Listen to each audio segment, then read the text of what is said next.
Hello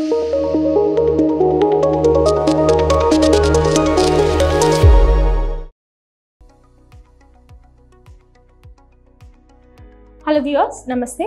This is Dr. Kavya, fertility expert, 49 Hospitals, Vizag branch. ఈ వీడియోలో నేను tubal factor గురించి మాట్లాడదాం అనుకుంటున్నాను.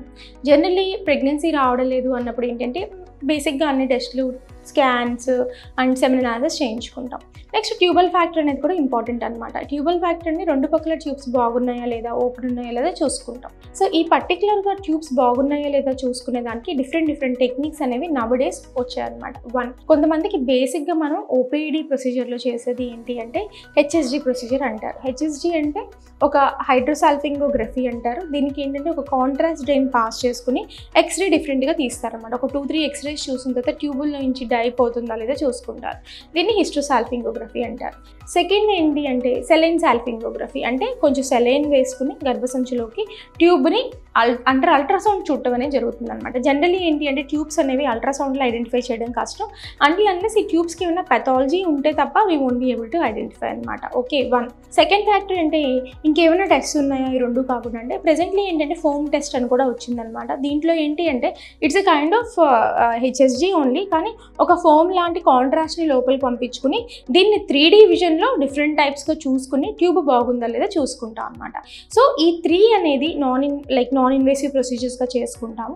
సో మేడం కంపల్సరీ ఈ 3 టెస్ట్లో కొన్నిసార్లు ట్యూబల్ బ్లాక్ అనేది ఐడెంటిఫై చేయడం అనేది జరుగుతుందన్నమాట. ఈ ట్యూబల్ బ్లాక్ ఎంతవరకు క్లియర్ చేయగలం, what type of tubal blocks ఉంటాయి. కొన్నిసార్లు ట్యూబల్ బ్లాక్స్ అనేది ట్రీట్ చేయడం చాలా ఈజీ, అంటే మైన్యూర్గా మ్యూకస్ అని ఉంటుంది లోపల, చిన్న బాల్స్ లాగా అతుకుని ఉంటాయి అన్నమాట. సో ఈ మ్యూకోసల్ బ్లాక్స్ ఏమైతే ఉంటాయో మనం వాటర్ పుష్ చేసినప్పుడు కానీ డై పుష్ చేసినప్పుడు కానీ ఈ క్లియర్ అయిపోతాయి.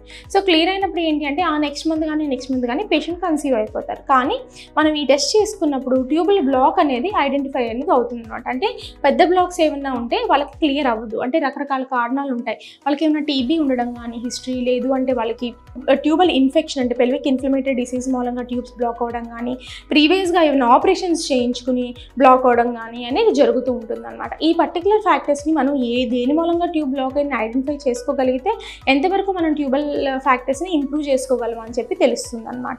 అలాగే next procedure of the treatment అనేది ఇది కంపల్సరీ ట్యూబల్ బ్లాక్ క్లియరెన్స్ చేసుకునేది సర్జికల్గా మనం చేసేది లాప్రోస్కోపీ అంటారు.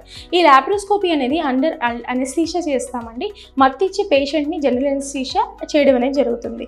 దీంట్లో మనం కీహోల్ ఆపరేషన్ లాగా వేసుకుని లాప్రోస్కోపీ పద్ధతుల్లో గర్భసంచి దగ్గర ఉన్న ట్యూబ్స్ బాగున్నాయా లేదా అని చూసుకుంటాం అనమాట. దీనికి మనకి మిథిలిన్ బ్లూ అనే డై ఉంటుంది, అది పాస్ చేసుకుని చూసుకుంటాం. పాస్ చేసుకున్నప్పుడు బ్లాక్ కానీ కన్ఫర్మ్ అయింది అంటే మాత్రం చిన్న స్ట్రింగ్స్ లాంటివి ఉంటాయి, వాటిని యూజ్ చేసి ట్యూబ్స్ ఓపెన్ చేయడానికి ట్రై చేస్తారనమాట. అంటే క్యాన్యులేట్ చేయడానికి ట్రై చేస్తారు. ఒకవేళ అలా క్యాన్యులేట్ చేయడానికి ట్రై చేసిన తర్వాత రాలేదు అంటే బైలాటరల్ ట్యూబల్ బ్లాక్గా ఐడెంటిఫై చేయడం అనేది జరుగుతుంది. ఒకవేళ నిజంగా బైలాటరల్ ట్యూబల్ బ్లాక్ కానీ ఈ ఫెలోపియన్ ట్యూబ్ టెస్ట్ ద్వారా మనం ఐడెంటిఫై చేయగలిగితే అంటే న్యాచురల్గా కానీ ఐయుఐగా కానీ ఈ పర్టికులర్ పేషెంట్ కన్సీవ్ అయ్యే అవకాశం అనేది కోల్పోతారనమాట. సో నెక్స్ట్ ట్రీట్మెంట్ కేటగిరీ వెళ్ళాల్సింది టెస్ట్ ట్యూబ్ బేబీ ట్రీట్మెంట్కి వెళ్ళాల్సి ఉంటుంది. నెక్స్ట్ మనం ఈ ట్యూబల్ బ్లాక్ ఐడెంటిఫై చేసేది అంటే ఫ్యామిలీ ప్లానింగ్ ఆపరేషన్ చేసుకున్న వాళ్ళకి. ఫ్యామిలీ ప్లానింగ్ ఆపరేషన్ అయిన తర్వాత different types of family planning operations ఉంటాయి. మళ్ళీ అంటే లాప్రోస్కోపీ చేయించుకున్నారా, ఓపెన్ ప్రొసీజర్ చేయించుకున్నారా, లాప్రోస్కోపీలో ఏం యూజ్ చేశారు, క్లిప్స్ యూజ్ చేశారా, కాటరైజ్ చేశారా, డిఫరెంట్ టెక్నిక్స్ అనేవి ఉంటాయన్నమాట ఫ్యామిలీ ప్లానింగ్ ఆపరేషన్ చేయడానికి.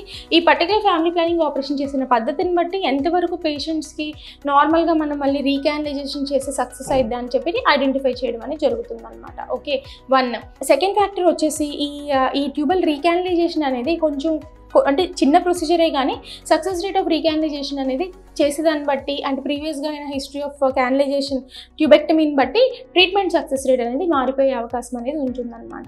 సో రీకానలైజేషన్ ఒకవేళ చేసుకున్న తర్వాత కూడా కంపల్సరీ ట్యూబల్ పేటెన్సీ అనేది చెక్ చేయించుకోవాలి. అంటే మీరు రీకానలైజేషన్ చేంజ్ చేసుకుని బాగుంది అని వదిలేసి చాలా ఒక 6-7 మంత్స్ పోతుంది అక్కడ.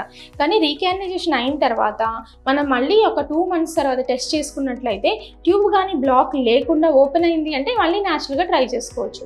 ఒకవేళ ట్యూబల్ బ్లాక్ కానీ ఐడెంటిఫై చేసినట్టయితే రీకానలైజేషన్ చేసిన తర్వాత కూడా మనం ట్రీట్మెంట్ అనేది టెస్ట్ ట్యూబ్ బేబీ ట్రీట్మెంట్కి వెళ్ళాల్సి ఉంటుంది అనమాట. సో ట్యూబల్ ఫ్యాక్టర్ అనేది ప్రాబ్లం ఏంటనేది ఐడెంటిఫై చేయడం అనేది వెరీ ఇంపార్టెంట్. సో మీకు ఈ వీడియో అనేది యూజ్ అయిందని కోరుకుంటున్నాను.